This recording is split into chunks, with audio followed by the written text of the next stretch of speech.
पुंशी विभूषितकरान्नवनीरदाभा पीताम्बरदानुबिम्बफलाधरोष्टात् पूर्णेन्दुसुन्दरमुखादरवीन्द्रनेत्रात् कृष्णात् परं किमपि तत्त्वमहं न जाने। पार्थाय प्रतिबोधितां भगवतां नारायणेन स्वयं व्यासेन ग्रथितां पुराणमुनिना मध्ये महाभारतम् अद्वैतामृतवर्षिणीं भगवतीम् अष्टादशाध्यायिनीम् अम्ब त्वामनुसन्दधामि भगवद्गीते भवद्वेषिणीम् औन्नत्यं भजते हिमाद्रिवया गङ्गेवया पावनी आलिङ्गन्मरणं निधाय हृदये या देशभक्तामुदा स्फूर्तिस्थानतया विलोकिनितरां या लोकमान्याद्रि शाश्वतप्रेरणदायिनी भवतु सा गीताख्यसञ्जीवनी। प्रपन्नपारिजाताय स्तोत्रवेत्रैकपाणये ज्ञानमुद्राय कृष्णाय गीतामृतये नमः। ॐ नमो भगवते श्रीवासुदेवाय। सत्यं नश्वरमस्तु वा जगदिदं जीवशिवो वेतरः शून्यं वां परमाणुरस्तु जगतो हेतुप्रधानं च वा योगो ज्ञानमतास्तु कर्मं नितरां निश्चयेस्य साधनं जानीमो गिरिशैतदेव भगवन् त्वन्नः शरण्यं प्रभु। परमपूज्य आप्पा इथे म्हणतात, जग हे सत्य आहे का मिथ्या आहे ह्या विषयावर अनेकांचे अनेक मत आहेत आणि शंकराचार्य असे म्हणतात, ब्रह्म सत्यम जगन मिथ्या, की हे जग मिथ्या आहे, नश्वर आहे, नष्ट होणार आहे, सत्य नाहीये, निरंतर नाहीये। मग ज्या लोकांनी योग वसिष्ठाचा अभ्यास केला असेल तर योग वसिष्ठ असं सांगतं की स्वप्न पण सत्य आहे, ते स्वप्नाला पण सत्य मानतात। आणि मी असं ऐकलंय की स्वप्न सत्य असतात, स्वप्नातली स्वप्न सत्य असतात। मग हे जग सत्य आहे का मिथ्या आहे हा एक वाद आहे। दुसरा वाद आहे जीवशिवो वेतरः, की विश्वातले जीव आहेत ते परमेश्वरापासनं शिवापासनं वेगळे आहेत का, त्याचा अंश आहे का जीव हाच शिव आहे, आत्मा हाच परमात्मा आहे, असा पण एक वाद आहे। तिसरा वाद आहे हेतु प्रधानंच वा, ह्या जगताचं कारण काय आहे, हे जग का निर्माण झालं त्याच्याबद्दलही वेगवेगळी मतं आहेत, वेगवेगळी मतप्रवाह आहे। ह्यामध्ये एक शून्यवाद आहे, शून्यं मां परमाणुरस्तु जगतो। गौतम बुद्धांनी हा शून्यवाद मानला। ते म्हणतात की मी खूप शोध केला, खूप तप केलं, खूप साधना केली, शेवटी मला असं लक्षात आलं की काहीच नाहीये। मी सगळ्याचा शोध केला पण मला काहीच सापडलं नाही। ह्याला उत्तर देताना शंकराचार्य म्हणतात की काहीच खरं नाहीये, काहीच अस्तित्वात नाहीये, ही गोष्ट खरी आहे, पण काहीच खरं नाहीये, काहीच अस्तित्वात नाही, हे ज्याला कळालं तो आत्मा आणि तोच परमात्म्याचा अंश। त्यामुळे एकीकडे गौतम बुद्धाचा शून्यवाद आहे आणि दुसरीकडे प्रत्येक कणाकणात, प्रत्येक अणुरेणू, परमाणू एकच तत्व भरलेलं आहे। ही पण एक अद्वैत विचारधारा आहे। आणि मग हे जगाची निर्मिती कशी झाली, जग हे का निर्माण झालं हा एक विषय झाला। त्या पुढचा विषय आहे की जगाची निर्मिती कशी झाली। आपण म्हणतो की शून्यातून विश्वाची निर्मिती झाली। या ठिकाणी वेगवेगळी मतप्रवाह आहेत। मग हे प्रश्न सुटायचे कसे, कारण हे जे सर्व तत्वज्ञान मानणारे ज्ञानी पुरुष आहेत ते सगळे निस्पृह जगताचे कल्याण इच्छिणारे आहेत। हे सत्पुरुष आहेत। मग हे यांनी हे केलं, सगळं शोधून काढलं। ह्या सत्पुरुषांनी वेगवेगळे मार्ग जगताला दाखवले, त्यामध्ये ज्ञान मार्ग असेल, योग मार्ग असेल, कर्म मार्ग असेल, अनेकांच्या अनेक विचारधारा आहेत। जसं आपल्याला माहित आहे की शंकराचार्याचे केवल अद्वैत, रामानुजाचार्याचे विशिष्ट अद्वैत आणि निंबकाचार्याचे शुद्धाद्वैत, मध्वाचार्य हे द्वैत मानणारे होते। वल्लभाचार्य शुद्धाद्वैत मानणारे होते. इथे थोडासा माझा गोंधळ होईल मध्वाचार्यांचा आणि वल्लभाचार्यांचा. अगदी हे लोक निस्वार्थी जगताचं कल्याण व्हावं असे इच्छिणारे होते. मग खरं कोणाचं मानायचं? आपण इथे म्हणतात की कालमान परिस्थितीनुसार आप आपल्या ठिकाणी योग्य आहे, पण आम्हाला एवढंच कळतं, जानिमो गिरीशेत देव भगवंतवन नशरण्यम प्रभू. आपण असे म्हणतात आम्हाला एवढंच कळतं, आमचं सर्वस्व भगवान तू आहेस आणि सर्वस्वी तुझ्या अधीन आहोत, आम्ही तुला शरण आहोत, आणि एवढंच जरी आम्हाला कळालं ना तरी आम्हाला पुरेसं आहे. आपण कुठलीही पूजा झाल्यावर शेवटी म्हणतो ना, अन्यथा शरणम नास्ति त्वमेव चरणम तस्मात् कारुण्यम भावेन रक्ष रक्ष परमेश्वर. आपण म्हणतात की कितीही वाद असले, कितीही मतप्रवाह असले तरी आम्ही तुला शरण आहोत, तू आमचं सर्वस्व आहेस, म्हणून शंकराला वंदन करून आपण पुढे जातात. मी इच्छितो हरिचरित्र रचावयासी, घालावया गवसनीच जनून भासी, जे शक्य ना घडत ते आपुल्या प्रसादे, माझ्या श्री वरदहस्त गुरो असू दे. परमपूज्य अप्पांनी शंकराला वंदन करून झाल्याच्या नंतर अगदी आता गुरुला वंदन करतात. हे हरिचरित्र रचवण्यासाठी, एक कृष्णकथा अमृत रचवण्यासाठी जणू काही मला असं वाटत आहे आकाशाला गवसणीच घालावी घातल्यासारखं वाटत आहे. आणि हे कधी होतं? हे अशक्यही शक्य कधी होतं? या गुरूंच्या कृपा प्रसादामुळे होतं. हा गुरुप्रसाद, गुरुकृपेचा प्रसाद माझ्या शिरावर असू द्या, आपला वरदहस्त असू द्या, असं म्हणून गुरूंना प्रार्थना करतात. आणि पुढे म्हणतात, ओंकाराचा उदय झाला हिरण्य गर्भा पुनजा वेळा, मंगलता ती त्या समयाची आज येत जणू धरिते प्राची, सकाळ ती श्रावणी म्हणून कुंद असावे वातावरण, चरण परिशी हरिचे जेते उरेल केवी दुर्दिन तेते. अगदी आपण काल देवकीला 8व्या दिवस गेले होते आणि बलराम जन्माला आले. आपल्या प्रथेप्रमाणे आपण तिसरा सर्ग शेवटी समाप्तीच्या वेळी घेतो, त्या विमलताई सांगतीलच. पण आज आपण थेट गोकुलानंद गोकुळामध्ये प्रवेश करणार आहोत. या ठिकाणी हिरण्यगर्भ एक अवस्था दिलेली आहे. ती अशी अवस्था आहे निद्रिस्त आणि जागृत. निद्रिस्त म्हणजे झोपेची आणि जागणारी अवस्था. अशा अवस्थेतनं ओम अशा स्पंदनाचा, स्फुरणाचा तिथे उदय होतो.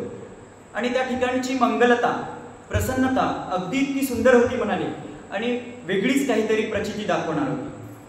आणि आपल्याला माहीत आहे की श्रावणातली सकाळ ही अगदी कुंद वातावरण, ढगाळ वातावरण. आणि अशा वातावरणामध्ये आता या ठिकाणी दुर्दिन असा शब्द दिलेला आहे संस्कृतमध्ये. दुर्दिन म्हणजे कठीण, वांबाळ पडलेला दिवस.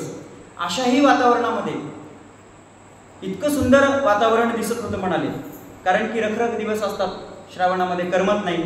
अशा ठिकाणी असंही वातावरण होतं म्हणाले, कारण की तिथे भगवंताचे चरण लागणार होते, श्रीहरींचे चरण लागणार होते. अरुणोदय हो तसे मनोहर नवी प्रभा फाकली लालसर, मेघखंड रंगले त्यामुळे जणू गुलाली रंजित कमळे. अरुणोदय होत होता सकाळी, सूर्योदय. अगदी त्या नभातली प्रभा इतकी सुंदर फाकलेली होती, इतक्या ते सुंदर नभेतनं ती छटा लालसर बाहेर येत होती. जणू काही मेघखंड म्हणजे पावसाचे ढग, कारण की पाऊस येतो जातो श्रावणात, आणि त्या ढगातनं जणू काही आपण कालाच्या वेळेस पाहतो की जय जयकार करत असताना आपण फुलं आणि त्याच्यामध्ये गुलाल देवावर उधळला जातो. तसं जणू काही असं वाटत होतं म्हणाले ती रंजित कमळे आणि त्यामध्ये गुलाल उधळावा, जणू काही असंच त्या ठिकाणी वाटत होतं म्हणाले. पूर्व दिशेला आज काय हे तेज उसळते तरी कसले हे, इंद्राच्या का शततमय धनी वसुधारेने प्रदीप्त अगणी. अगदी पूर्व दिशा इतकी उजळून निघालेली होती, इतकं तेज उसळलं होतं, जणू काही इंद्राच्या शततमय येते. इंद्राच्या समाप्तीच्या वेळेस ते यज्ञ व्हावा, आणि ती 100व्या वेळी आपण काल परवाच पाहिलो आपल्या गोरट्यामध्ये की विष्णू याग होता आणि त्यामध्ये पूर्णाहुतीमध्ये वसुधारा, तिची तुपाची वसुधारा ओतली जाते. तसंच जणू काही त्या ठिकाणी समाप्तीच्या वेळेस ती धार सुंदर दिसत होती आणि इतकं तेज उसळलेलं होतं म्हणाले. सुधा कुंभका गरुड करातून हरुणी नेता पडला निसटून, भूवरती आदळता त्यातील अमृत काय हे उसळे उज्ज्वल. या ठिकाणी फार छान उपमा आपण दिलेली आहे, कल्पना केलेली, अतिशय सुंदर कल्पना केलेली आहे. ते देवलोकातून गरुड जातो आणि आपण भागवतामध्ये पाहतो आणि त्यातून ते अमृत भूमीवर पडतं. इतकं तेजरूपी अमृत राहतं आणि इतकं सुंदर होतं. इथं वेगवेगळ्या कल्पना केलेल्या आहेत. ते निष्ठून पडल्याच्या तो इतकं सुंदर दिसत होतं, ते अमृत इतकं उज्ज्वल दिसत होतं म्हणाले. मग असंही असेल का म्हणाले, असंही असू शकेल. छेन तसे सूर्यराज भूमी पावन करण्या येते, सुवर्ण रज उदळीत चालले तत्पर सेवक पुढती, जय हरी सुख कंदा. असंही असू शकेल का म्हणाले की त्या राजरथावरून सूर्यराज यावे आणि त्या पुढे सुवर्ण रज म्हणजे सोन्याची फुलं जणू काही ते सेवक पुढे उधळत येत असतील का, असंही असेल का म्हणाले. अगदी मग आता आपण ओंकाराचा उदय झाला आणि लगेच ते लाल छट्टा आल्या आणि सुंदर असं पूर्व दिशा उजळलेली होती. अगदी आता सकाळ होते, सुंदर असे किरण उगवतात आणि ते सूर्यराज समोर येतात. उगवे आता प्रभात मंगल नाचत येती किरणे कोमल, विहंगमाची किलबिल कानी प्रसन्नतेची घुमवी गाणी. सुंदर अशी सकाळ उगवलेली, पिवळसर असा ऊन, कोमल असं ऊन पडलेलं होतं आणि विहंगमाची किलबिल, जणू काही पक्ष्यांची किलबिल. त्या ठिकाणी असं वाटत होतं कोणीतरी सकाळी देवांची काकड आरती करावी, तसं जणू काही त्या ठिकाणी वाटत होतं. इतकं प्रसन्न ते गाणं घुमवल्यासारखं ते आवाज येत होता. इतकं सुंदर दृश्य होतं त्या ठिकाणचं. सोनेरी उन घरा घरावर तळपे वृक्षांच्या शेंड्यावर, मंद वायूने डुलती वेली फुले सुगंधी ज्यावर फुलली. अगदी सोनेरी उन त्या घरावर पडलेले होते. इतकं सुंदर दृश्य त्या ठिकाणी दिसत होतं आणि ते अगदी वेली मंद वायूने अशा हळुवार हवेने ते वेली डुलू लागल्या आणि त्या वेलींचा इतका सुगंध आला असा म्हणाले. इतके फुलं सुगंधी त्या वातावरणामध्ये पसरलेली होती. थेंब पावसाचे सुकुमार दुर्वांच्या हिरव्या पात्यावर, वरुणाने जणू आज गोकुळी असंख्यात रत्नेच उधळली. वाही पृथ्वी न्हाली नटली नंदगरी उत्सवा निघाली, तिच्या हरित शालू सुशोभती पदरासी हे गुंफित मोती. कदाचित श्रावणातला पाऊस येतो जातो, कदाचित रात्री पाऊस पडून गेलेला असावा आणि सुंदर असे सुकुमार दव त्या दुर्वांच्या पात्यावर म्हणजेच त्या गवतांच्या पात्यावर थेंब साचलेले होते. जणू काही काय वाटत होतं म्हणाले, त्या वरुणाने गोकुळ पूर्ण त्या दवाने त्या रत्नाने उधळल्यासारखं वाटत होते. कारण की तिथे असं वाटणं, ती पृथ्वी एवढी नटलेली होती, इतकी सुंदर नटलेली होती. कशी नटलेली होती तर अगदी ते हिरवा शालू नेसावा आणि तिच्या पदराला मोती गुंफावे असं जणू काही त्या ठिकाणी इतकी सुंदर नटलेली होती. कारण की नंदबाबांच्या घरी उत्सव तयार होणार होता. श्री घेऊनी मृण्मय घागर स्त्रिया निघाल्या पानोठ्यावर, तेजाने निज पावित्र्याचे उजळ करीत मुख दिशा दिशांचे. पूर्व पश्चिम दक्षिण उत्तर ह्या दिशा इतक्या उजळून निघाल्या होत्या. अगदी इतकं सुंदर दृश्य दिसत होतं. आपण गमतीने या ठिकाणी म्हणत असत. त्या स्त्रिया कशा होत्या तर अगदी त्या आत्ताच्या व्यायाम करून किंवा व्यायामशाळेत जाऊन करणाऱ्या नाहीत. त्या ठिकाणी अगदी चुलीवर काम करणाऱ्या, घरी दष्टपुष्ट शेतात काम करून येणाऱ्या गवळणी, अगदी त्या ते मृण्मय 4-4 घागरी घेऊन त्या जायच्या. म्हणजे एवढ्या दष्टपुष्ट सुंदर दिसत होत्या. इतकं तेज उसळलेलं होतं. ते स्त्रिया पाणोठ्यावर म्हणजे पाणी न्यायला निघाल्या. मग काहीतरी त्यांना काय गडबड दिसली. नंदाच्या दाराहून जाता गडबड काही दिसली, विशेष दिसल्यावर कोणी का स्त्री ते वगळून गेली, जय हरी सुख कंदा. अगदी स्त्रिया कशा असतात, जाताना काहीतरी दिसलं त्यांना खूप उत्सुकता असते. कुठं काही होतं असलं म्हणलं की त्यांना ते अगदी चाहूल पडली की काय झालं काय झालं अशी उत्सुकता त्यांना ते शो देखायचा थोडासा म्हणजे चाहूल लागते. आणि ते नंदबाबाच्या घरापासून जात होत्या आणि जाताना अगं नंदबाबाच्या घरी काहीतरी दिसतंय, काहीतरी चाहूल दिसली, विशेष आहे असं त्यांना वाटलं. नंदाच्या अंगणा भीतरी 2 चारकी असती नारी, मध्ये यशोदा मूर्छित अबला नंद दूरसा गोंधळलेला. नंदच्या अंगणामध्ये 2-4 गवळणी दिसल्या, त्या नारी दिसल्या. अगदी ती अबला यशोदा मूर्छित पडलेली दिसली आणि नंदबाबा दूरचे गोंधळलेले दिसले. त्या मुली नारी अगदी चळपिचळ होत्या, कारण की काहीतरी आहे तिथं, काहीतरी झालं असं चर्चा होऊ लागली त्यांच्यामध्ये. यशोदेस जागवी रोहिणी मुखावरी लव शिंपून पाणी वारा घाली कुणी पदराने निरखी वदना आतुरतेने. अगदी मुलाला कोणीतरी ते रोहिणीबाई तिला जागव करत होत्या आणि तिच्या मुखावर पाणी शिंपत होत्या म्हणाले, आणि कुणी पदराने तिला हवा घालत होतं. काहीतरी विशेष आहे म्हणाले. मग काय होतं पुढे? सतेज बालक गोजिरवाने गुंडाळी दुसरी वस्त्राने चोच यशोदा ये भानावर परतवीत नंदाचा धीर. अगदी सतेज बालक, गोंडस बालक, गोजिरवान बालक त्या ठिकाणी समोर आलं, आणि एक ती दुसरी नारी असेल ती कदाचित तिला त्या बाळात्याने वस्त्राने गुंडाळण्याचा प्रयत्न करत होती, ते गुंडाळत होती. या ठिकाणी आप्पा असं म्हणतात की जोपर्यंत यशोदा भानावर आली नाही तोपर्यंत कुठं नंदा बाबाचा धीर परतला नाही. जोपर्यंत ती यशोदा भानावर आली नाही तेव्हा कुठे ती नंदबाबाचा धीर आला असे आप्पा म्हणतात. गोळाहून तिच्या सभोवती स्त्रिया अधीरा वृत्ता कुसती प्रथम बालका अंकी घेऊन सांगतसे त्याचे मुखचुंबन. अगदी त्या गोकुळामध्ये प्रतिष्ठित नागरिक नंदबाबा, प्रतिष्ठित वाडा त्यांचा, आणि त्यांच्या घरी प्रथम बालक आलेलं होतं. अगदी ते सगळ्या गोळा झालेल्या गोळणी ते प्रथम बालक अंकी घेऊन जवळ घेऊन अगदी त्याचं इतकं कौतुक करू लागले, इतकं म्हणजे पहिलं बाळ आलेलं त्याचं इतकं कौतुक होऊ लागलं. कालनिशी वासरू मोकळे बांधण्यास ओढाया गेले असह्य कळती पोटी आली प्रसूत झाले शुद्धी गेली.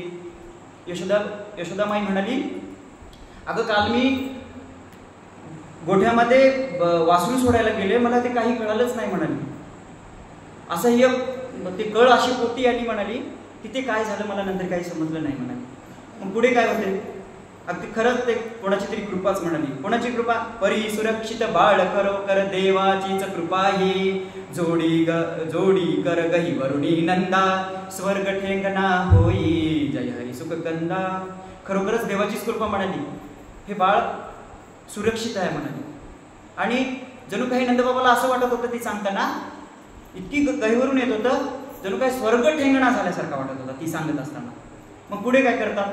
यशोदेस मग घरात नेले उचित असे उपचारही केले फार दिसानी पुत्र जन्मला तुला आता का त्या हर्षाला.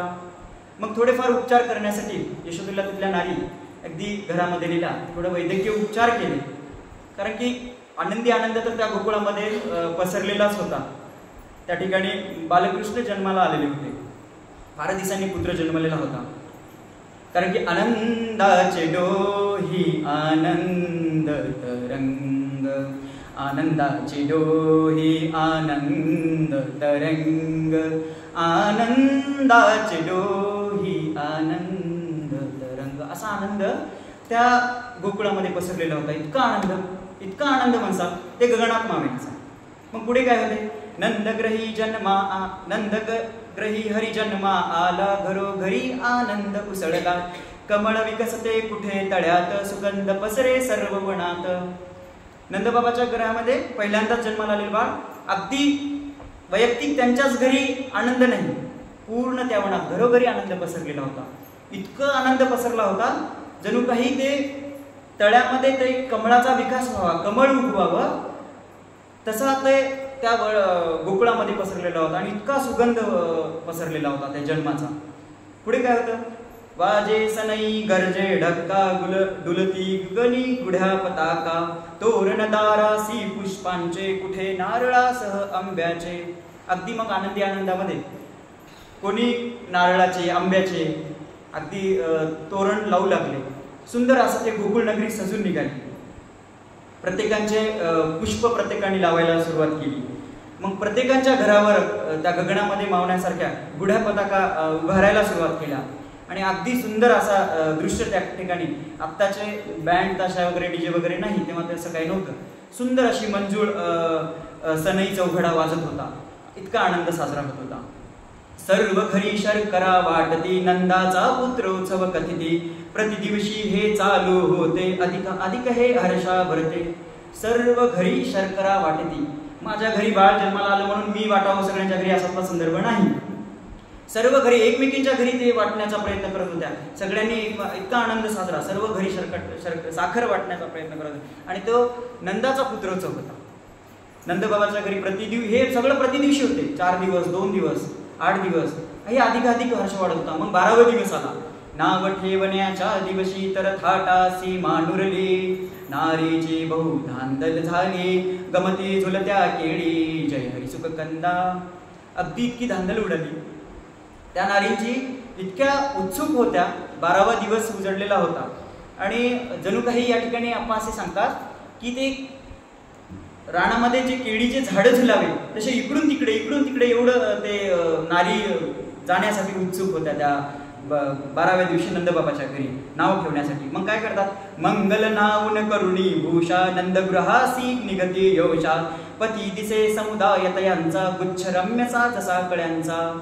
अगदी यशोदामाईला मंगल स्नान घातलं, आंघोळ घातलं आणि मग ते योषा, ते सगळ्या गोडणी त्या सुद्धा मंगल स्नान सुंदर अशा तयार होऊन त्या नंदबाबाच्या घरी निघाल्या.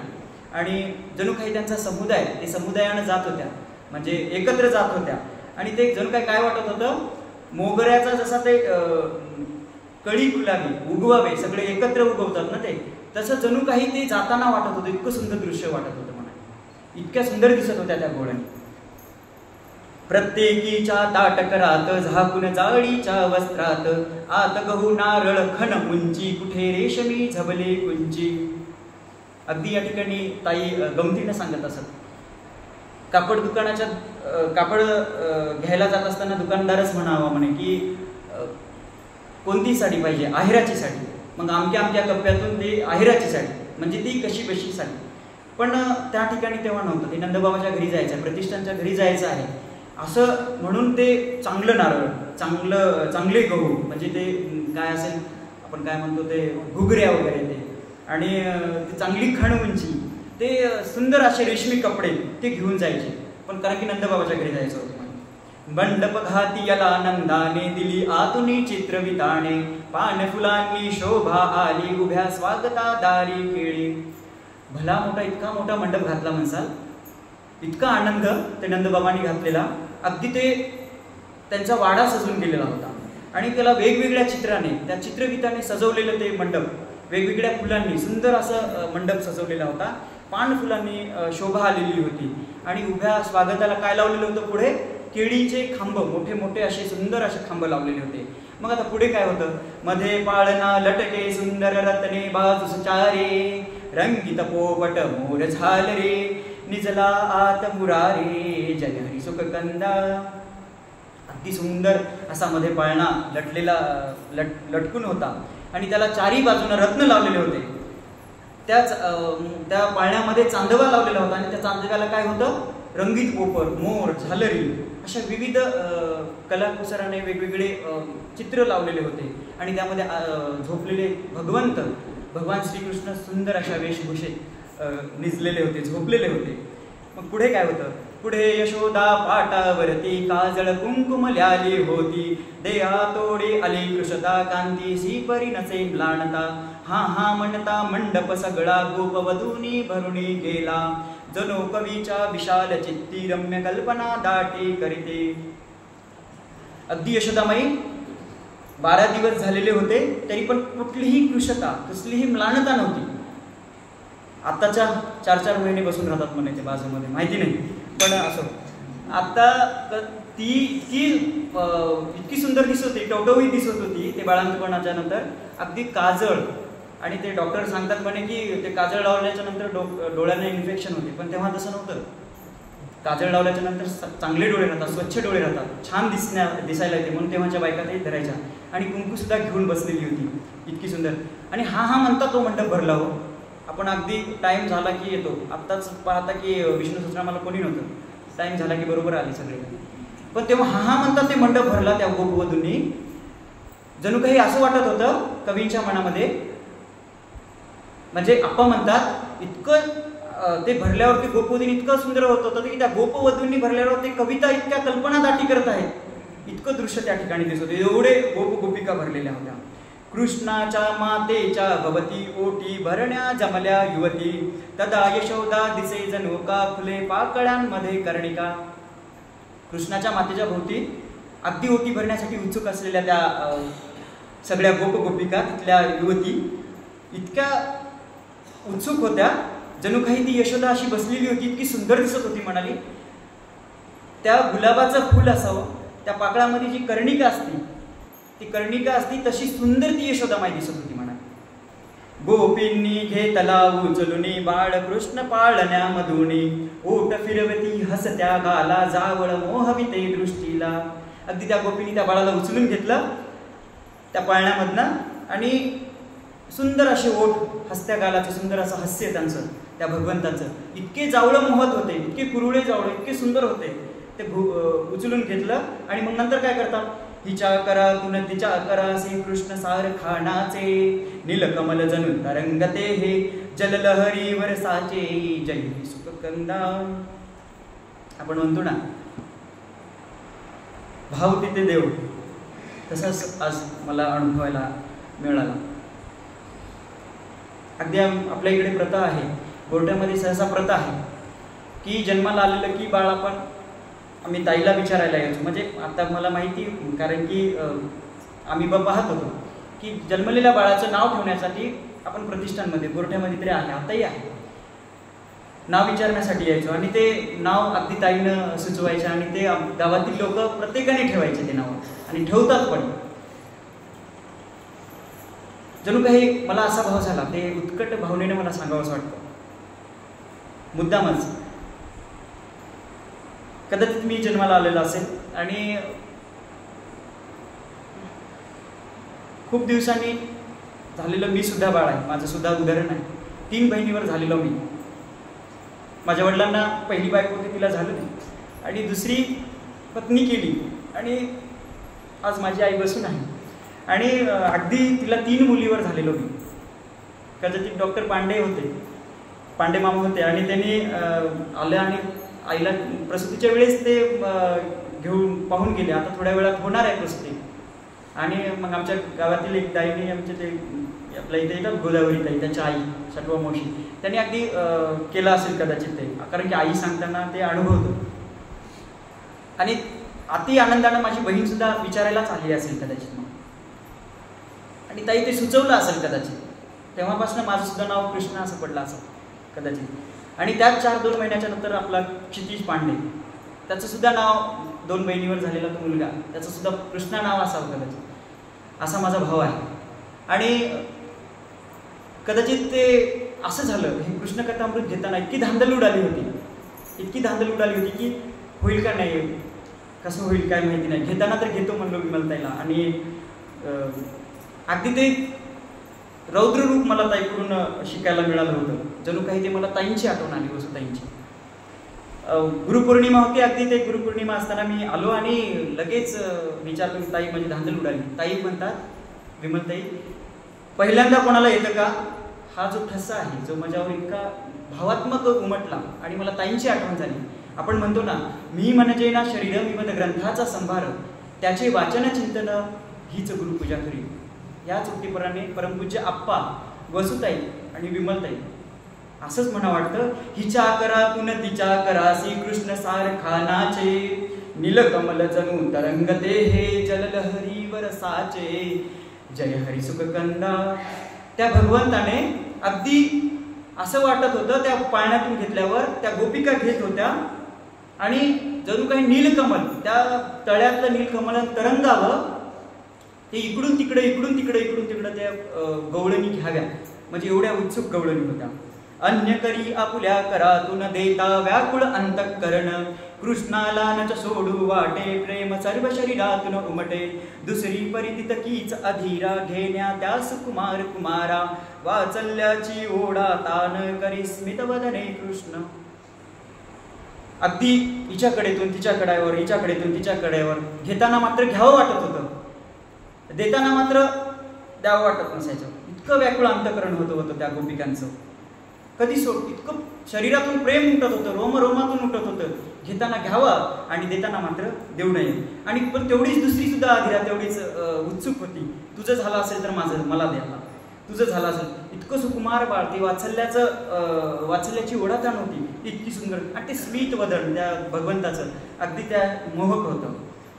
वृद्धापरी त्या भरल्या रागे, हाल मुलाचे का करितागे, चला पुरे त्या इकडे आना, नाव ठेवण्या वेळ होत ना. आता 4-2 नाव ठेवण्याचा वेळ म्हणले की 4-2 म्हाताऱ्या बायका असतातच. आणि त्या म्हातारी म्हणायची अगदी चला वेळ झाली, तुम्ही किती वेळ घेता, इकडं तिकडं. ते 12 दिवसाचं बाळ अगदी त्याला ते हिशीड करता. चला आणा म्हणाले, नाव ठेवण्याची वेळ झाली, चला म्हणाले. नाव घेऊनी गोविंदाचे, नामकरण होते इतरांचे, बदल्या असतील काही आता, एक कृष्ण ठेविता उचलिता. त्या बालकृष्णाचं नाव ठेवायचं आहे, त्या भगवंताचं, आणि तुमचंच नामकरण होतंय म्हणाले. चला म्हणाले इकडे आणा. आता काय घेतात? गोविंद घ्या कुणी गोपाल घ्या, गोविंद घ्या कुणी गोपाल घ्या, गोविंद घ्या कुणी गोपाल घ्या, असं त्यांचं खाली घेणं वरी घेणं ते पाळण्यातून त्या महिलांचं चालू होतं. त्या अगदी सुंदर दृश्य. ते कथन्यासे गुणास का, ते कथन्यासी गुणास का, मुख जेवे दास न ठावे, बुद्धीचा हा विषय हृदये, भक्ताच्या जाणावे, जय हरी सुखकंदा. हे फक्त आणि फक्त भक्तच जाणू शकतात म्हणाले. हे नाव आपल्यासारख्यांना ठेवायचं आहे का म्हणाले. ते तर साक्षात भगवंतच आहे. भगवंताचं नाव काय ठेवत आहे हे कथण्यासाठी वेद सुद्धा नीती म्हणाले या ठिकाणी. हे बुद्धीचा विषय नाही म्हणाले, भक्तांना जाणू शकतात म्हणाले. मग काय नाव ठेवतात? कृष्ण कुणी अच्युत गोविंद, श्री हरिदेवी श्याम मुकुंद, एक नाम का असेल चाचे, अनंत रूपी भगवंताचे. अनंत रूपी ब्रह्मांड नायकाचा तो जनक, त्यांचं नाव कोणी कृष्ण, अच्युत, गोविंद, श्रीहरी, श्याम, मुकुंद अशी वेगवेगळे नावं ठेवायला लागली. एक नाव असेल भगवंताचं. मग कसा बसा तो समारंभ संपला आणि जेवणाची वेळ झाली. जेवण करून ते गोपिका निघतात. समाप्त झाला समारंभ तो, परी कुणाचा पायण निघतो, घुटमळती पाळण्या भोवती, कारण काही काढून येती. समाप्त झाला तो कार्यक्रम आणि अगदी ते त्या गवळणी इतका लळा लागलेला होता, इतका प्रिय करतो कृष्ण, अगदी गोंडस बाळ असलेलं. ते तिथून निघणं शक्यच नव्हतं. ते गवळणी तिथंच घुटमळू लागल्या, तिथेच फिरू लागल्या. निमित्त करून काही निमित्त करून त्याच ठिकाणी फिरण्याचा प्रयत्न करत होत्या. वदनी घालून मुठा आपुली, चोकीत होती मूर्त सावळी, गोपींची जणू मनेच कवळून, मुखात घाली नंदन. अगदी भगवान ते गोंडसाचं छोटस हात तोंडात मूठ घालून बसलेलं होतं. आणि ते कशासाठी होतं? त्या गवळणीचं पूर्ण जे मन आहे ते मन कळून घेतलेलं होतं. आणि ते गवळणी कशा निघते? निघणारच नाही. मग कशा ते निघण्याचा प्रयत्न करतात. आता गोपींची परतली शरीरे, कशी तरी निज सदनी, परिचैनच जणू राहिले काही तरी विसरूनी, जय हरी सुखकंदा. आता कशा त्या गवळणी निघाल्या, पण त्यांना चैन पडेना. काहीतरी राहिलं बाई, काहीतरी राहिलं विसरून, असं त्यांना वाटत होतं. मग पुढे धान्य विवडिता, गही घुसळीता, उल्हासवा आपुल्या भरविता, पेटनवा घालून चुलेसी, मध्येच येती नंदग्रहासी, येऊन कोणी मागे विरजन, पुन्हा हवी सपिटाची चाळण, पदार्थ अमका करणे केवी, रीत पुसाया कोणी यावी. अगदी यशोदामाई धान्य निवडत असतील, दही घुसळत असतील, आणि ते काहीतरी निमित्त करून गवळणी मध्येच यायच्या आणि काहीतरी निमित्त करायच्या. कोणी विरजन मागायचं, कोणी आमका मला पदार्थ करायचा आहे, आज पूर्णाचा स्वयंपाक आहे, सपिटाची चाळण दे तुझी चांगली आहे, असं म्हणून निमित्त करून ते मागायला यायच्या. पण काहीतरी रीत पुसण्यासाठी यायच्या. आणि उगीच काही वस्तू न्यायाने नसता परत कराया, निमित्त करुणी नाना रीती, कृष्णा बघण्या गोपी येती, आणि मग त्या श्रीकृष्णाची खेळविती घेऊन उरासी, कुणी तयासी तेल मागिते, एक म्हणे मी नाव घालिते. अगदी ते न्याव्या, कारण की ते न्यायचं त्यांचं निमित्तच नव्हतं. त्या गोपाल कृष्णाला भगवंताला पाहण्यासाठी जायच्या. ते न्यावं पण परत करायचं नाही, काही निमित्त करून यायच्या. ते फक्त आणि फक्त ते भगवान श्रीकृष्णाला पाहण्यासाठी. मग काय म्हणायच्या आल्यावर? मी तेल मागते म्हणायच्या, कोणी म्हणायच्या मी नऊ घालते म्हणायच्या. असं निमित्त करून काहीतरी करत असत. कुणी लोचनी काजळ घाली, दुजे तिटीची लावी टिकली, थोपटोनी कोणी निजवावे आंधोळी तवा गीत म्हणावे. कोणी तिला टिकली लावावी, काजळ लावावं आणि एकीने काय म्हणावं, आंधोळी गीत म्हणावं. भुंगा ग बसलेला पाटलेच्या फुलावरी कृष्णाच्या गालावरी गालबोट चांदन या खोली माझे कोठून तरी आलं माझं बाळ ग हसलं गालामध्ये चांदोबा उगवला कमळ झोपी गेले का उघडे राहिले डोळे तुझे. एकीने म्हणाले जणू काही त्या पाटलीच्या फुलावर, त्या गुलाबाच्या फुलावर भुंगा बसावा तशी तुझ्या खडी पडलेली आहे म्हणाले. एवढं हसायलास तू. आणि त्या खोलीमध्ये असं वाटत होतं जणू काही कुठून तरी चांदणं आलं, त्याचा उजेड होतो, त्याचा प्रकाश पडतो आणि तसं हसायला लागलं म्हणाले. चांदोबा उगवला म्हणाले, कमळ झोपी गेले म्हणाले, आता झोप म्हणाले. झोप झोप रे बाळा झोप म्हणाले. अजून तुझे डोळे उघडेच आहेत म्हणाले, झोप ना म्हणाले. मग काय कराव्या, अशाही असाव्या. कोणी रडवा उगा करावा हसराही कोणी रडवावा परी त्यातही कौतुक होते खेळणेच ते जणू स्त्रिया ते. कोणी रडवावी हसवावा त्या कृष्णाला आणि हसराही रडवावा, मुद्दाम चिमटी घ्यावी ते, कारण की झोपलेलं मग त्यांना ते अगदी खटपट काहीतरी चालूच होती, कारण की त्याचा एवढा लळा लागलेला होता. इतकं भगवान त्या श्रीकृष्णाचं ते अगदी ते सुंदर होतं. अशी स्थिती होती इतरांची असेल केवी यशोमतीची ती जशी सुखजे श्रीकृष्णा ते नसेच ते भाग्यात कुणाचे. कोणाच्या भाग्यात असणार एवढं यशोदामाईच्या भाग्यात ते भगवान श्रीकृष्ण त्यांच्यामध्ये आहेत. त्यांना ते भगवान श्रीकृष्ण जन्माला आले. अगदी सुंदर असं दृश्य होतं या ठिकाणचं. अंकी घेऊन श्रीकृष्णा ते कुरळे जावळ कुरवाडी ते कवळ्या ओटांच्या हस्ते तर वेड तिला लाविले खरोखर. खरोखरच तिला इतकं वेड लावलेलं होतं त्या भगवंताचे कोवळे ओठ कुरळे जावळ ते अंकी घेतली जवळ घेऊन त्याचे इतकं कौतुक करत होती यशोदामाई. सुंदर कौतुक करत होती. प्यावयास फिरता करुदयी उरतन तिजसी देह भाणे हर्ष उमटतो प्रतिरोमातून मृदुसुख त्या स्पर्शाचे पावण. जेव्हा ते प्यावायला घेत होती बाळ अगदी इतकं देहभान विसरून जायची, अगदी मंत्रमुग्ध होऊन जायची ते बाळामध्ये. अगदी सुंदर आणि इतकं प्रत्येक रोमारोमातून हर्ष उमटत होता, आनंद उमटत होता. इतकं त्या भगवंताचा स्पर्श सुंदर होता. नंद असाची होई मोहित धरी कवळूनी हृदयी निजसुत प्रसाद गुण काव्यांचा जेवी क्षणोक्षणी रसिकांस मोहे. या ठिकाणी सुंदर अशी उपमा आपण दिलेली आहे. जणू काही इतका नंदबाबा मोहित होत होते आणि जणू काही इतकं ते निजसूत भगवान कवळून धरत होते, जणू काही इतकं प्रसाद गुण वाटल्यासारखा वाटत होता. एवढं काव्यरचना तयार होते या ठिकाणी. क्षणोक्षणी रसिकांमध्ये ते काव्य सांगावं, असं सुंदर सांगावं असं या ठिकाणी वाटत होतं म्हणाले. गोकुळ इकडे होते पोहत आनंदाच्या सरोवरात तिकडे होता कंस घाबरा गचक्या खाऊन भीती सागरा. इकडे गोकुळ आनंदाच्या सरोवरामध्ये पोहत होतं आणि तिकडे ते कंस गचक्या खाऊन मरत आहे म्हणाले. ते आपलं मरण टाळायची काय करतो, मरण आपुले टाळायासी त्या पापी भूपाले मुले प्रजेसी मारायासी अधिकारीने येले जय हरिसुख कंदा. अगदी आपलं मरण टाळायसाठी त्यांनी काहीतरी वेगळी युक्ती सुचवतं आणि युक्ती सुचवल्याच्या नंतर काय करते तर त्या तिथले गोकुळातले मुलं मारण्याचं ठरवलं आणि त्या प्रजेमध्ये त्या बालघातिनीला त्या पुतनेचा निवड केली. कामाया मधुवेश धरोणी फिरे पूतना बालघातिनी आपुलकीची भाषा मंजूल मधुवदनी हृदयी हलहल. कामाला येणारी ती मधुवेश सुंदर अशी ती पुतना अगदी बालघातिनी होती. आपुलकीची भाषा बोलायची, इतकी सुंदर भाषा बोलायची. तिला बोलवा त्या लेकरांना घ्यावं जवळ आणि इतकी हलाल जाची हडळ होती ती आणि त्या जवळ घ्यावं तिला ते काय करावं, लाव भरी विषभक्षोजी घेऊन जवळी शिशु त्या पाजी अपत्य जीवी प्रिय रूपाने मोहून नाशी सहजपणाने. एखादा आपल्याला पदार्थ आवडल्यावर आपण अगदी ते खूप खातो, पण खाल्याच्या नंतरचे ते जे प्रभाव आहेत ते अगदी ते डेंजर असतात. म्हणजे खूप प्रादुर्भाव काय म्हणतात ते हे असतात.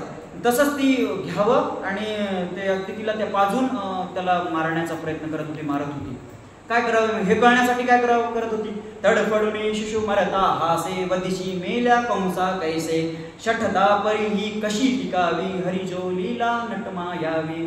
तडफडून मारत असत आणि ते कंसाला कसं समजणार. हे तडफडून मारत होते. ते हरीची लीला त्या भगवंतांची लीला वेगळीच मायावी होती. कशी होती. शोषिन घे हरिविष स्तनीचे हरिले जणू की पापतियेचे पाठविले स्वर्गात तियेशी प्रभूचा द्वेषही फलद विशेषी. कधी कधी भगवंताचा सुद्धा द्वेष फलश्रुती ठरू शकतो. आपण अगदी आपल्याला असं झालं तमकं झालं मला दुःख झालं आणि हे आपण देवाला दोष देतो. पण ते तसं नसतं. कधी कधी ते चांगल्यासाठी होत असतं. त्या भगवंताने बालकृष्णाने अगदी ते तिच्या स्तनातून विष शोषून घेतलं आणि तिला स्वर्गात पाठवलं. तृणावर्त षट्कासुर गेला याच गतीला अंते वारुळात जणू धजले मूषक कोल्हे सिंह विघाते जय हरी सुख कंदा. आपण पाहतो भागवतामध्ये ते तृणावर्त षट्कासूर बकासूर वगैरे वगैरे जणू काही वारुळात मूषक घुसावे ते उंदीर घुसावे तसंच ती कोल्हे सिंहाची गत होती. आपण पुढे काय होतं. करे प्रगदा पुढे कसावा लसुनेचा दुर्गंध टिकावा तत्वज्ञाना सन्मुख सांगा शोक मोहका करिता दंगा. आता खऱ्या मृगदा पुढे मृगद म्हणजे कस्तुरी सुंदर अशा सुगंधापुढे लसुनीचा दुर्गंध काय टिकणार आहे लसणाचा. इतकं सुंदर दृश्य आणि इथं तत्वज्ञान तर इतकं लाभलेलं आहे की तिथं शोक मोहाचं त्याचा दंगा होणारच. त्याचा तर काही हेच येणार नाही. हेत्वा भास लाभे ठाय तर्क पंडिता समोर काय तसे दैत्य हे कृष्णा पुढते मशके ही तो अनंत शक्ती. हेतूचा आभास हेत्वाभास म्हणजे हेतूचा आभास. तर्क पंडितासमोर काय लागणार आहे काही असणार नाही. तसे कृष्णांचे होते म्हणा. कुबेर सुत कृष्ण उद्धरिले नारद शापे तरू झालेले असामान्य हे कृते ऐशी बघता धाले गोकुलवासे. अगदी आपण भागवतामध्ये पाहतो मणिग्रीवचे ते कुबेराचे दोन सूत मणिग्रीव आणि नलकुबर ह्या दोघांना नारदांनी शाप दिला आणि असं शाप दिला की ते तुम्ही वृक्ष व्हाल असा शाप दिला. आणि तो शाप दिल्याच्या नंतर तो नंदबाबाच्या घरामध्ये तुळशी समोर तो वृक्ष आहे आणि ते असं म्हणतात की ते कृष्णाचा स्पर्श झाल्याने त्या वृक्षांचा उद्धार झाला. मग काय होतं ही असामान्य कृती. तेज रवीचे पूर्वा हनिवा मुनिहृदयीचे वैराग्य कमलांचे सौंदर्य सकाळी गोकुळचे अथवा भाग्य यशोमतीचे मूर्त सौख्य वानंदाचे वात्सल्य जसे हळूहळू तेवी आनंदासह बाळकृष्ण तो वाढतसे. इतकं तेज त्या भगवंताचं इतकं वैराग्य जणू काही सकाळी कमळ उगवावं त्या कमळाचं सौंदर्य दिसावं तसं ते गोकुळचं भाग्य उजवलेलं होतं. आणि ते यशोमतीचं मूर्त सौख्य आणि नंदबाबाचं वात्सल्य कोणामध्ये भाग्य असणार आहे एवढं. आणि ते आता ते त्या वनामध्ये त्या गोकुळामध्ये हळूहळू भगवान श्रीकृष्ण ते बाळकृष्ण वाढायला लागले. फिरे ओसरी भिंत धरोनी पांगुळ गाडा कधी घेऊनी निज जननीच्या धरुण अंबरा महत् प्रयासे चढय उंबरा वस्त्र सोडूनी ठेवियलेले त्यात जाऊनी हा घोटाळे खाली राही चुकून करंडा सांडून कुंकू माखी तोंडा. आता हळूहळू थोडेसे रांगासारखे लुदुक चालण्यासारखे ते भगवान झाले आणि आता पांगुळ गाडा घेऊन खेळण्याचा प्रयत्न करतात. त्या जननीचा त्या मातेचा पदर धरून तो उंबरा चढण्याचा प्रयत्न करतात. खूप महत् प्रयासाने खूप प्रयास करून ते पदर धरून ते चढण्याचा प्रयत्न करतात. आणि ते जे यशोदामाईचे वस्त्र सोडून ठेवलेले असावेत कदाचित धुळीने खराब झालेले असावे त्या वस्त्रामध्ये ते घोटाळा होऊन बसायचा अगदी गुंडाळून बसावं आणि ते कदाचित ती कुंकू लावून बाजूला ठेवलेली असावी यशोदामाई आणि त्या कुंकू सांडून ते अगदी तोंडा माखून सगळं तोंडा माखून ते असं भरून जायचे. करी यशोदा तुलसी पूजन कृष्ण उभा पाठीसी येऊन उदकाळीचा धरण्या दूर बघे पसरुणी इवला साकर. अगदी यशोदामाई पूजेला जात असतील तुळशीच्या आणि मध्येच मागे जावं भगवान श्रीकृष्णानं आणि ते इवल्याशा हातानं छोट्याशा नाजूक हातानं ते धूर कदाचित तेव्हा उदकाळी असेल नसेल पण हे होतं आता ते आत्ता आपल्याला शास्त्राप्रमाणे ते उदकाळीचं तेव्हा नव्हतं म्हणून पण आता ते धूप असेल त्या धूपाला इवल्याशा हाताने छोट्याशा हाताने ते धरण्याचा प्रयत्न करत होते. घुसळण करिता कधी एकदा मध्येच गेली आत यशोदा, बाळकृष्ण डेऱ्या पाशी काठ धरून पुंचवी पदासी. ते यशोदामाई घुसळण करून ठेवलेली असावी कदाचित, आणि ते मध्येच त्या डेऱ्यापाशी त्या जावं ते भगवान श्रीकृष्णाने, आणि उंच पद करून उंच पाय करून त्या डेऱ्यामध्ये पाहावं. पाही आतील लोणी घ्याया परी हो तसे खटपट वाया, रागे मग उलथले दुधाने धावत ए जननी तच्छ्रवणे. या ठिकाणी संस्कृतमध्ये तच्छ्रवणे असा शब्द दिलेला आहे, आवाज. अगदी ती यशोदामाई आवाज ऐकून मध्ये पळाली आणि मध्ये काहीतरी खटपट चालू होती. भगवान ते मध्ये पाहत होते आणि ते उलटलेलं दिसत होतं. इकडे ही मूर्ती ते ठाई, दो दो हाती लोणी खाई, मुख पद पोटही लडबडलेले, ताक दूरवर वाहत गेले. अगदी ती मूर्ती सावळी मूर्त भगवंताची दोन्ही हातामध्ये लोणी घेऊन थांबलेले होते. पूर्ण तोंड भरलेलं होतं, पोट लटपडलेलं होतं, इतकं ते भरून गेलेले, आणि ते ताक काय होत होतं, दूरवर सांडलेलं होतं. आता काय करते, हात पकडून श्रीकृष्णाचे प्रयत्न हे राखे भरण्याचे, करी तयावर मोठे डोळे, परी कौतुके हसूच येते. आता राग कसला होता यशोदामाईच्या, अगदी गोंडस बाळाचा ते धरलं आणि चल म्हणाली, तू राग करत तिला घेतले मोठे डोळे करून. हे मेल्या, हे कृष्णा, हे काय करतोस तू, तुझं सतत मी एवढं केलं, वाया घातलंस म्हणाले. नंदा पुढती तसेच नेले, विचित्रसे ते ध्यान सावळे, हसे दाबुनी वदे यशोदा, यास मार पाहिजे एकदा. त्याच बाळाला नंदा समोर नेलं आणि अगदी ह्याला मार पाहिजे म्हणाले. हे विचित्र ध्यान बघा तुमचं म्हणाले, ह्याला आता एकदा मार पाहिजे म्हणाले, हे खूप करते म्हणाले. मग काय नंदबाबा काय शिक्षा देणार.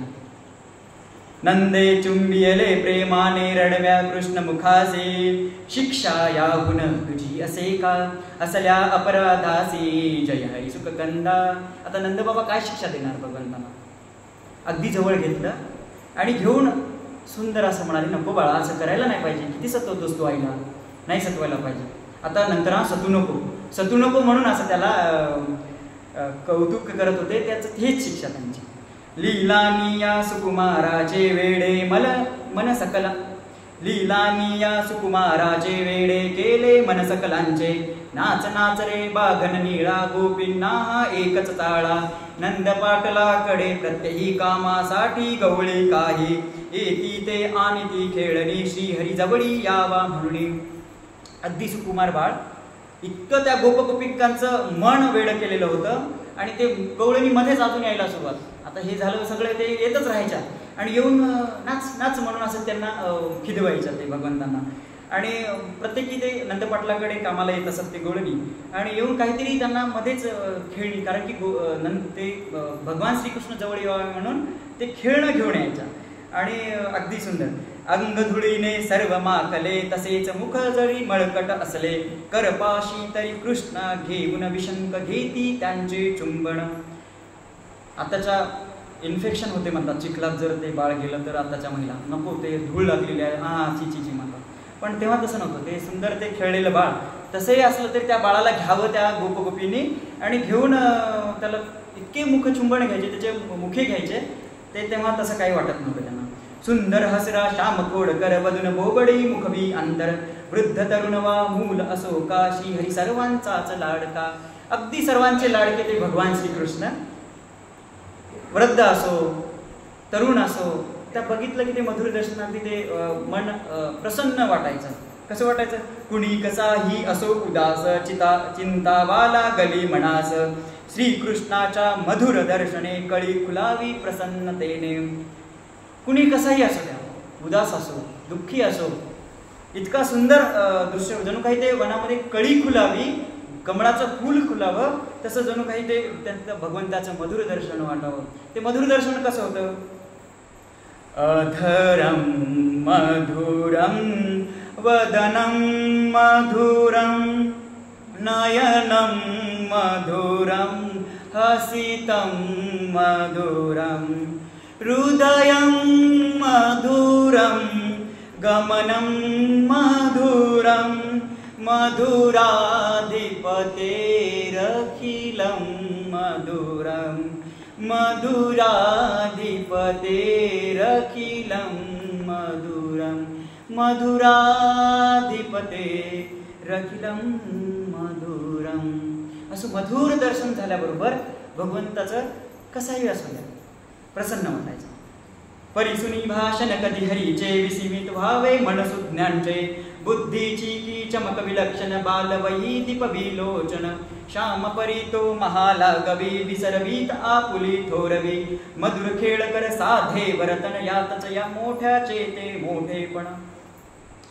अगदी त्याची भाषा इतकी सुंदर होती, इतकं सुज्ञांचं सुद्धा विस्मित मन होतं आणि इतकी बुद्धी विलक्षण चमक होती म्हणाली. इतकी चमक होती त्या बालवयामध्ये, सुंदर असं बुद्धी चमक होती म्हणाले. तो महालागवी सुंदर असा भगवान आपली थोरवी सगळी विसरून जावी. आपण या ठिकाणी सुंदर वर्णन केले आहे. मधुर खेळकर आणि साधं वर्तन असलं तरी ते भगवंताला त्याच्यातच मोठेपण होतं म्हणाले. साधं जरी असलं त्याच्यातच मोठ्याचं मोठेपण त्या भगवंताचं होतं. आता हरीसी वर्ष पाचवे मग त्याच्या खेळाचे. पुरेल केवी सदन मनूचा कमंडलू मत्स्यासे. जय हरी सुखकंदा. आता भगवंताला 5 वर्ष पूर्ण झाले, हळूहळू मोठे झाले.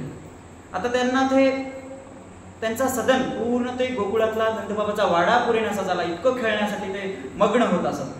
मग काय करायच्या? गोपांच्या समवयी बालका जमून खेळे पथी सारखा. कधी पळापळ कधी हुतू कधी भोबऱ्या वरती हेतू. पाट्यांचा कधी खेळ मांडिता गुंतून जाई सगळा रस्ता. वाट नुरावी जाणारा ते परीन कोणी येरा गाते. आता गोपांच्या समवेत अगदी म्हणायचे भगवान मी तुमच्या सोबत येऊ खेळायला, मी तुमच्या सोबत येऊ म्हणून ते जमून खेळायला जायचे. कधी हुतू कधी पळापळ कधी भोवऱ्यावरचा खेळ, अगदी असे खेळ, कधी पाट्यांचा खेळ. अगदी तो रस्ता गुंतून जायचा पण कोणालाही राग यायचा नाही. ते अगदी काय करावं वाटत होतं? खेळ पाहण्या उलटत यांनी उभे राहावे काम सोडून. टाळ्या कोणी पिटती कोंडे तुझ्या भांडणी करी निवाडे. हरी खेळता विटी दांडूने आल्या जरी गोपिका पथाणे. श्री घेऊनी चुंबळ त्यावर ठेवून या भरलेली घागर. अगदी उत्सुक असायचे ते. भगवान जेव्हा खेळत होते भगवान श्रीकृष्ण ते उभे राहून पाहत असत म्हणा. कोणी टाळ्या वाजवत होतं, कोणी ते भांडणाचे निवाडे करण्याचा प्रयत्न करत होते. इतके ते भगवान विटी दांडू खेळत होते. ते पाहण्यासाठी उत्सुक होते. आणि तेवढ्यातच ते गोप गोपिका श्री घेऊनी मृण्मय म्हणजे डोक्यावर त्या मातीच्या घागरी घेऊन ते निघालेल्या होत्या. अचूक मारुनी विटीचा टोलला खट्याळ हा फोडीत घाटाला. पाणी सांडून चिंब बिजेती आणि दुसऱ्या हास हासती. हिने कोपुनी धरण्या यावे चपळ सावळा देऊल कावे. निराश होऊन दमून म्हणे ते थांब तुझ्या आईस सांगते. अचूक विटीचा टोला मारावा आणि ते खट्याळ असलेले भगवान श्रीकृष्ण ते जात असताना ते पडावं आणि ते गवळण ती ओली चिंब व्हावी आणि दुसऱ्या तिच्यासोबतच्या हसायच्या. अगदी इतक्या हसायच्या ते विस्मित होऊन अरे रे कसं झालं हे फुटलं तुझं फुटलं म्हणून ते म्हणाव्या. आणि मग ते अगदी चपळ ते हुलकावे देऊन भगवान श्रीकृष्ण हुलकावे देऊन त्याला निष्ठून जाण्याचा प्रयत्न करत होते भगवान. आणि ते गवळणी म्हणाव्या थांब तुझ्या आईला सांगते आता थांब म्हणून. मग काय करतात? चुखे सांगजा म्हणे लागवी मान वेळवी जी भदा कवी. दुसरीचे पाठीसी रावण हिला हसू हे झनिते पाहून. जा जा सांग कोणाला सांगायचं ते सांग जा, मी कोणाला भिणार नाही असं ते भगवान श्रीकृष्ण म्हणाले. अशी सर्वही वेळ हरीने खेळण्यात दबडावे. भोजनास दे हाक यशोदा तीन परी ऐकावी. जय हरी सुखकंदा. अशी सगळी वेळ भगवंताने खेळण्यामध्ये घालावी. यशोदामाई बोलवाव्या, ए कृष्णा चल जेवणाची वेळ झाली, चल जेवे, चल जेवणाला ये, भूक लागली असेल अशी म्हणून ते हाक देवावी. आणि मग नंतर लगेचच किती खेळ खेळला तरीही थकवा श्रीकृष्णासी नाही. दुबळी परिती इतर बालके धीरतयांचा इतुकान टीके. बदती सगळे मग ए कृष्णा दमलो आम्ही आता पुरेना. कृष्णे त्यासी हसून म्हणावे दूध तू परे कसे पचावे. भगवंत कितीही खेळ खेळले तरी त्यांना बिलकुल थकवा नाही. पण ती दुबळी पोरं अगदी थकून जायचे आणि अगदी त्यांनी म्हणायचे ए कृष्णा थांब ना आता, पुरे झालं ना, आपण थांबूत ना आता थोडंसं, आम्ही दमलो आता.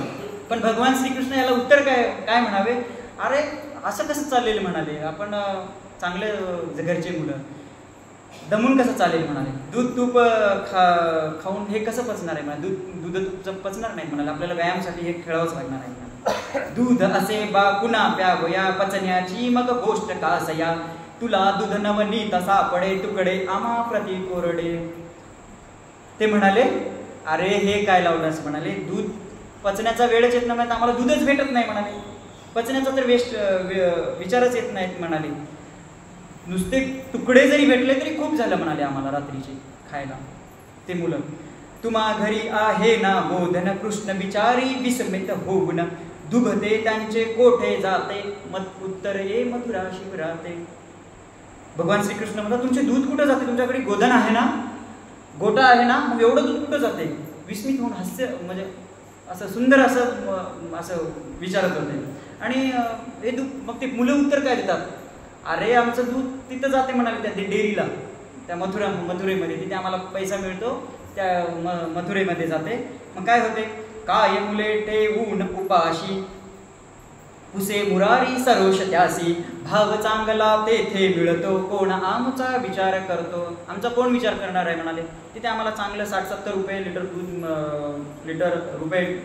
दूध तिथं विकलं जातं आणि अगदी तिथे पैसे मिळतात म्हणाले. आमचं त्याच्यावरच पोट आहे म्हणाले. आमचा कोण विचार करणार आहे म्हणाले. दूध दही लोणी घृत तेही जात विकाया सर्व पेंद्या म्हणतो खरवळ मिळते हेच आमचे दैव जय हरी सुख कंदा. ते दूध दही लोणी सगळं विकायला जातं म्हणाले. एक भगवंताचा पेंद्या हा मित्र असतो.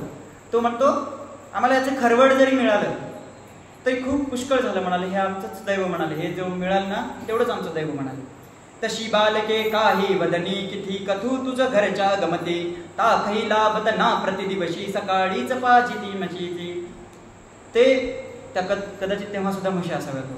आणि ते तशी बालके ते काय करावेत जे रात्री झालेलं त्यांना ताक सुद्धा ठेवू नये म्हणे. तेव्हा ते त्या ताकाने दूध देतात म्हशी म्हणून ते ताक सुद्धा त्या म्हशींना पाजून टाकावं. आपुली नाही स्थिती अशी बा प्रेमळ माझे फार अजोबा वदेसी नामा म्हणून मजसी तोटा नाही घरी कशाची. दुसरा एक भगवंताचा सिदामा हा मित्र म्हणावा आमची अशी स्थिती नाही बा म्हणाले. आम्हाला हे काही भेटत नाही. आमचे फार प्रेमळ आजोबा आहेत म्हणाले आणि आम्हाला ह्याच्यातून तोटा काय नाही म्हणाले. चला घरात आमच्या परी म्हातारी मेध हो गळेच्या शरीरी यथा सांगतीच सर्व लागते इतरांना वाकडे. ती म्हातारी आहे म्हणाले. पूर्ण तिच्या सुरकुत्या पडल्या अंगावर मेघ उधळलं म्हणाले.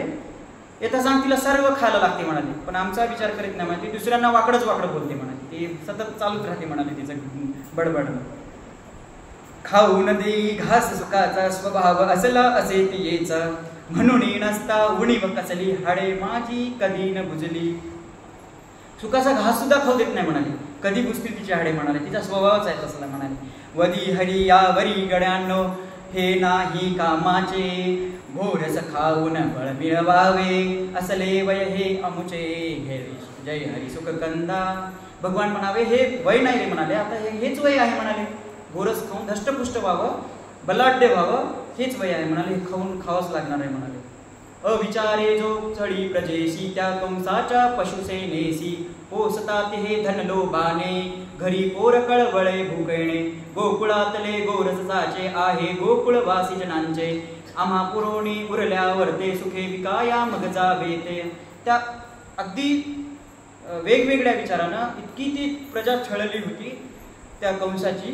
अगदी ते त्या धनलोभासाठी ते इतकं मन कळवळून गेलेलं होतं त्या भुकेनं ते. पण ते गोकुळातले गोरस सगळं ते गोकुळवासी जनांचंच आहे. परंतु ते गोकुळ आम्हाला कुठं उरल्यावर देतात म्हणाले. ते पण काय करावं म्हणाले. ते असंच आहे म्हणाले. मग भगवान काय म्हणतात सत्य तुझे हे भाषण सगळे कोण परिमाणील आपुले वदे वाकड्या कधी आमास सरळपणाने मिळेन गोरस. भगवंताचा एक कृष्ण वाकड्या हा मित्र होता. ते म्हणाले तुझं सगळं खरं आहे भगवंता पण हे चुकीचं आहे म्हणाले. पण आम्हाला कोण मानणार आहे म्हणाले. आमचं कोणी मानणार नाही. हे सरळ गोरस तिकडच जाते म्हणाले. सगळं तिकड उगीच चिंता कशाच त्याची उणीव येत ना युक्ती हिची कुणी म्हणे घेऊन चराटे या मज जवळी उद्या पहाटे. आता मग भगवंत म्हणतात आपण आता वेगळी युक्ती खेळू म्हणाले. चला जाऊ द्या म्हणाले. ते विषय सोडून द्या. आपण वेगळी युक्ती खेळू. आता सकाळ सकाळी लवकर यायचे, चराटे घेऊन या म्हणाले. ते दावे असतात ना, चराटे घेऊन या म्हणाले. आणि ते घेऊन येतात. पहाटले अजूनही नव्हते तो गोपवधू मथुरेसे, निघती घेऊन कुंभ शिरावर दूध तुप विकण्यासी, जय हरी सुखकंदा. अगदी पहाटलं नव्हतं, ते गोपवधू निघण्याची वेळ झालेली होती. कदाचित दूध तूप घेऊन निघत असतील. त्या निघाल्या. काय घेऊन निघतात? रेंगाळत तरी तारे आकाशी, अजून अशा सावळी प्रकाशी, अंधुक मूर्ती दिसती त्यांच्या स्मृती, पुसटडनु बालवयींच्या, एकी मागुण एक चालती, दूध दयाची घागर भरती, कुणी मधुरसे पद सांगावे, इतरांनी ते सुस्वर गावे. अगदी थोडे अंधुक ते प्रकाश पडत असतील आणि ते मूर्ती जणू काही दिसत आहेत म्हणाले भगवान. ते आता येतात म्हणाले. ते आता निघणार आहेत म्हणाले. आता ते एकमेकाकडून येतात, लक्षात ठेवा रे म्हणाले. ते दूध दह्याची घागर घेऊन येतात एकमेकावर. आता चला तयारीत राहा म्हणाले. आणि ते काय करतात म्हणाले? कुणी मधुर पद सांगत येतात बघ म्हणाले. त्यांचा आवाज येतो. ते कसं स्वर सांगतात? हरे हरे माधवं कृष्णं गोकुलानंद गोविंदम म्हणा.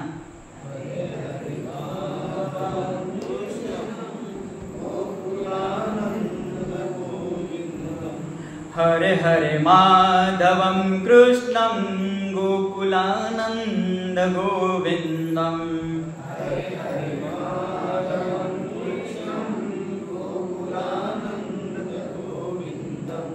गोकुलानंद गोविंदम, गोकुलानंद गोविंदम, गोकुलानंद गोविंदम, गोकुलानंद गोविंदम. हरे हरे माधवं कृष्णं गोकुलानंद गोविंदम. हरे हरे माधवं कृष्णं गोकुलानंद गोविंदम. हरे हरे माधवं कृष्णं गोकुलानंद गोविंदम. कुणी मधुरसे पद सांगावे, इतरांनी ते सुस्वर गावे. ते एकीमागून एकीने मधुर असं पद सांगावं आणि ते सुस्वर गात येत असतील. आणि प्रतिदिवशीची ही परिपाठी, आजच कसली शंका पोटी, परितयांना काय कल्पना, सर्व वेळ सारखी असे ना. हे प्रतिदिवशीची परिपाठी होती. काय त्यांना माहिती? गोपगोपिकांना काही माहिती नव्हतं, शंका नव्हती कसलीच. मग भगवान काय करतात? ताणून दोऱ्या रस्त्यावरती, मुले दोकडे लपली होती, शिळहरीची येता कानी, दोऱ्या धरल्या उचलून त्यांनी. भगवान म्हणतात मी जेव्हा सांगेल तेव्हा शिटी वाजली की दोऱ्या धरून ओढायच्या म्हणाले. आता ते यायलाच म्हणाले, चला म्हणाले. आता काय करतात? शिळ कशाची म्हणती तोची, अडकुळणी दोरीला, पडल्या भूवर गोपकामिनी, तोलनसे सावरला, जय हरी सुखकंदा. अगदी भगवान सिट्टी मारल्याबरोबर ते ताणून दोऱ्या ओढल्या, त्या धडाधड गोपिका पडल्या. अगदी त्यांचे दुधादह्याचे ते पूर्ण गोरस सांडले. दूध तुपाची घट्ट दयाची, तशीच मडकी नवनीताची, कोसळले की सवेच खाली, आणि मुलाची चंगळ झाली. एक तावते नवनीतावर, तुझ्या दया दुधाची उचली घागर, मुकी घालिती सापडले ते, मूर्त सावळी दूर हासते. दूध दह्याची घट्ट तुपाची ती अगदी ताजं दही दूध ते सांडलं, अगदी ते कोसळलं. आणि मग ते भगवान श्रीकृष्ण अगदी ताव मारतात, ते घेण्याचा प्रयत्न करतात. आणि व्याकुळल्या गोपिका बापुड्या, दुधात पाणी भिजल्या साड्या, दात दुखावे कोपर फुटले, पाऊल कुणाचे मुरगळलेल्या. इतक्या व्याकुळल्या त्या गोपिका. ते दुधात तुपाने पूर्ण त्यांच्या साड्या भिजल्या. कोणाचे कोपर फुटले, कोणाचे दात दुखापत झाली, कोणाचे पाऊल मुरगळलेले. अगदी ते विस्कळीत होऊन गेल्या. सावरुणी जो गोप उठती, तोही बोरे पसार होती, लागतचे ना कृष्ण हाती, वायूची दुसरीच मूर्ती. अगदी इतका जोरात पळाले त्या वायूमध्ये भगवान श्रीकृष्ण, ते पसार होऊन गेले पूर्ण. ते गोपी मग काय करतात? यशोदेसये ऊनतयांनी वृत्त हरीचे कथिले, परिजननीच्या न्याय मंदिरे, शिक्षेचे भय कसले, जय हरी सुखकंदा.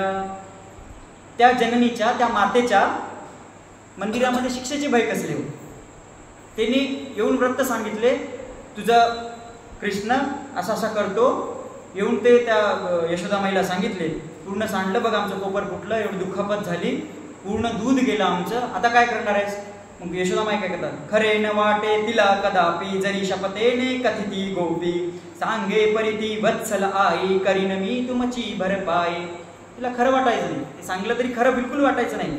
शपथा घालून सांगायच्या, शपथ तुमचा मुलगा खरंच केला, तो सांडवला, बघा ना आमचं हे नाही नाही ते तुमचं तुम्ही काहीतरी केलं असेल, तुमचं तुम्ही पडला असाल म्हणते आईला. आईला कसं खरं वाटणार, काहीतरी निमित्त करणार. ती वत्सल आई काय म्हणावी की मी तुमची भरपाई करून दे, सांडला असेल तर भरपाई करून या माझ्या वाड्यामध्ये आणि ते घेऊन जा तुम्ही. पण माझ्या बाळाला काय म्हणायचं, ते माझं बाळ करतच नाही, तुमचं खरं असेल तर ते घेऊन जा असेल तर. मेघ निळतो दुसऱ्या वेळे, प्रकार काही करिनी राळे, लोणी चोरून पळता वाटे, पर पसरून ठेवी खूप सराटे. ते पसरून ठेवावे सराटे, ते तसेच ठेवून ते लोणी घेऊन आपलं पळण्याचा तो प्रयत्न करत असत. जरी घातले ठाळे टाळे दारा, ते न थांबवी गोरस चोरा, शिडी सारखी रचुनी पोरे, धाऱ्या मधुनी घरात उतरे, ऊच बांधली शिंकी असती, काठी घाली हात्यावरती, केले असती उपाय नाना, कृष्णा पुढती एकटिकेना. अगदी ते गोरस चोरण्यासाठी काहीतरी प्रयत्न करावे. अगदी शिंक ठेवलेलं ते धूर जावा म्हणून पहिलं चुलीचं घर राहायचे आणि ते पत्रा वगैरे काहीतरी असायचं आणि ते उघडं करून त्याच्यामध्ये त्या धाऱ्यातून उतरावं आणि ते शिडीसारखं उतरून लगेच ते चोरण्याचं गोरस, याला त्या शिंक्याला वाजवावं, त्याच्यामध्ये आहे का, या शिंक्याला वाजवा, त्याच्यामध्ये आहे का, ज्या शिंक्यामध्ये आहे तो वाजून ते खाण्याचा प्रयत्न करत होता. ते मुले जाहली पुष्ट शरीरी, गोपवधू त्रासल्या अंतरी, म्हणती हरी हा घरात आला, लागू देनच आम्हा शांतता. अगदी त्या गोपवधू इतक्या त्रासून गेल्या, अगदी हा घरात आले की आम्हाला सुखच पडू देत नाही म्हणाले. आता याचं काहीतरी करावं लागलं म्हणाले. त्रास होते हे खरे, त्यामुळे द्वेष चीड परी नाही, उलट कुठे तरी खोल हवेचे खट्यावळ पण ते होई, जय हरी सुख कंदा. त्रास होत होता हे खरं आहे, पण कुठली द्वेष, कुठला चीड मत्सरपणा त्यांना नव्हता. इतका आनंद होतो, त्याचा त्रास सुद्धा ते इतका बोचत, इतका सुंदर ते त्या गोपिकांना लळा लागलेला होता, इतका सुंदर ते प्रियकर. भगवान श्रीकृष्ण किती प्रियकर असावे, त्यांचा इतका मन लढीवाळपणा होता, ते खट्याळपण त्यांच्यासाठी छानच होतं. आवड त्यांच्या वागणुकीतील विचित्रतेचे बोचत जरी सल, सुख करता तरी त्यात येई, प्रेमाची की ही नवलाई. अगदी प्रेम त्या भगवंताचं, त्यांची आवड ती त्यांची वागणूक विचित्र जरी बोचत असली तरी पण त्याच्यासाठी ते महालाघवी होतं, खूप सुंदर होतं. परिहरीच्या या खोड्यासी नवीच भरती ए प्रतिदिवशी, वदती गोपी हरी प्रति या लाडावून नच ठेवा वाया. अगदी त्या हरीनं प्रतिदिवशी त्यांचं ते चालूच होतं, खोड्या वेगवेगळ्या करणं ते त्यांचं काही होत नव्हतं. ते गोरस चोरी फोडी, रांजण धान्य उधळीतो करिता कांडन, लुगडे दिसता ते टरकावे, घेऊन चिमटे मुलास रडवी. अगदी ते गोरस चोरावं, रांजण फोडावे, धान्य उधळावे, असे वेगवेगळे कांड त्यांचे चालूच होते. दिसलेलं लुगडं टरकावं, असे वेगवेगळे ते चिमट्या घ्याव्या कोणाला तरी, हे असे छोट्या छोट्या त्यांच्या चालूच होते. म्हणून आपण काय करतात, खोडी विने हा न बसे जराई, शिक्षा पर्या करवे न काही, या लागव्या ते बघताच बाई, चित्तातला राग विरोणी जाई. खोडी विना जराही बसू नये. अगदी त्यांच्या खोड्या चालूच होत्या. आता त्या गोपिका म्हणाल्या काय शिक्षा कराव्या, काय शिक्षा करू आता यांना. इतकं लाघव गोंडस बाळ, शिक्षा त्यांना करावं वाटत नव्हतं. अगदी त्यांच्या चित्तातला राग अगदी विरून जायचा. मग आपण काहीतरी उपाय म्हणून करतो म्हणाले.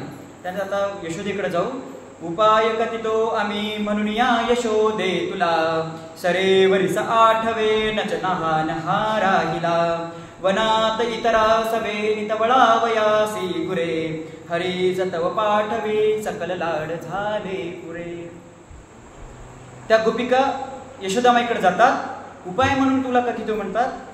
हे बघ यशोदे म्हणाले, हा खूप सतवतो म्हणाले, आता खूप झालं म्हणाले, हा लहान राहिला नाही म्हणाले, 8 वर्ष पूर्ण झाले म्हणाले याला.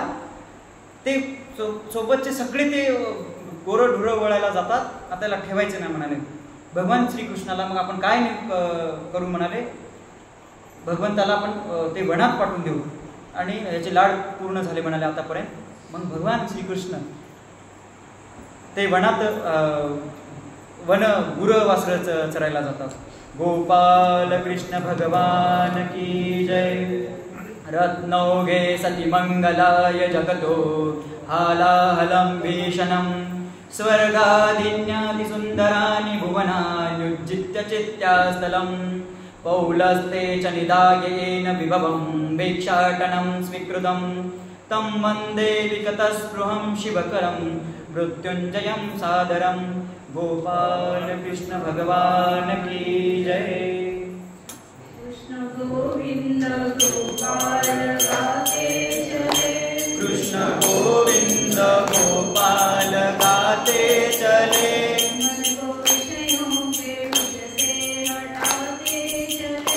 मन को विषयों से विष से हटाते चले.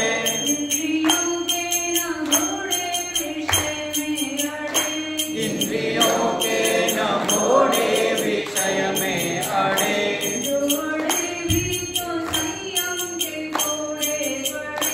जो अड़े भी तो संयम के घोड़े पड़े.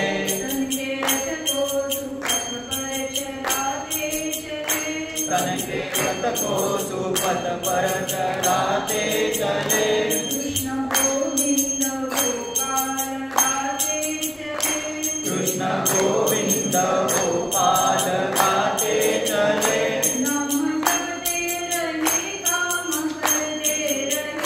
नाम जपते रहे काम करते रहे.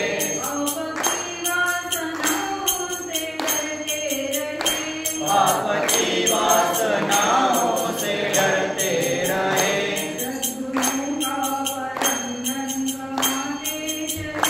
सद्गुणों का परम धन कमाते चले. कृष्ण गोविंद गोपाल गाते चले. कृष्ण गोविंद गोपाल गाते चले.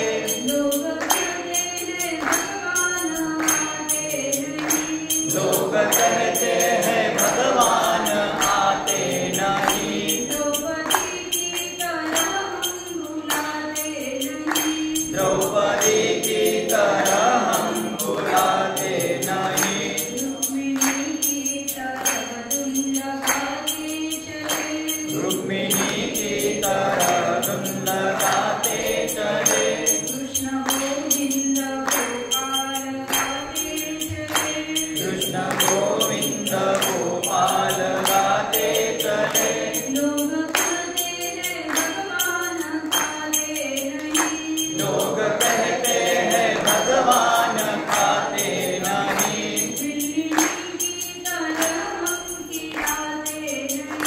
बिल्ली की तरह हम खिलाते नहीं.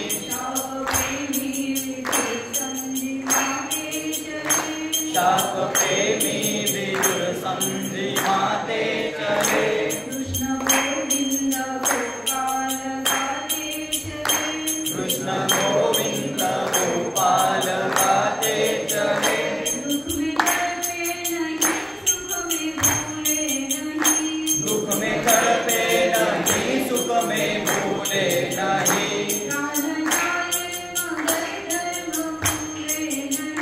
प्राण जाए मगर धर्म भूले नहीं.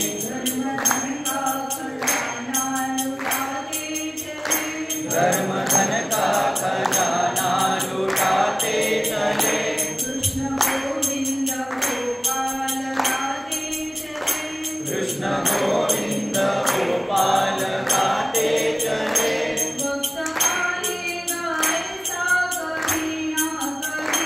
भक्त आएगा ऐसा कभी ना करे.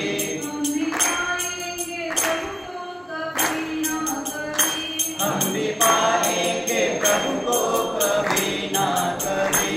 ऐसा विश्वास दिल में जमाते चले. ऐसा विश्वास दिल में जमाते चले. कृष्ण गोविंद गोपाल गाते चले. कृष्ण गोविंद गोपाल गाते चले.